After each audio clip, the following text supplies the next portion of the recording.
సరే సరే. అది మళ్ళీ రీచెక్ చేయి. సరే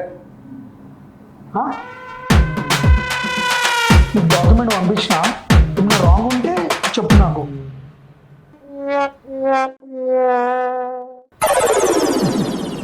నేను మళ్ళీ చేస్తా. ఏంటి అక్కడ నుంచి లోపలికి రా.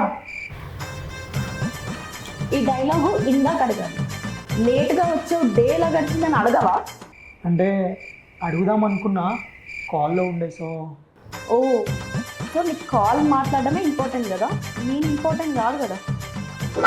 చిచి అలా కాదు, ఏదో శృతి ఏదో డాక్యుమెంట్ అర్జెంట్ అంటే దాని గురించి ఫోన్ మళ్ళీ పలగొట్టవుగా. డౌటా? లేకపోతే ఇక్కడ ఉన్న వాళ్ళని పట్టించుకోవడం చేత కాదు కానీ ఫోన్లో ఉన్న వాళ్ళు కావాలా? ముందు ఫోన్ ఇవ్వు. రే రాదు రే.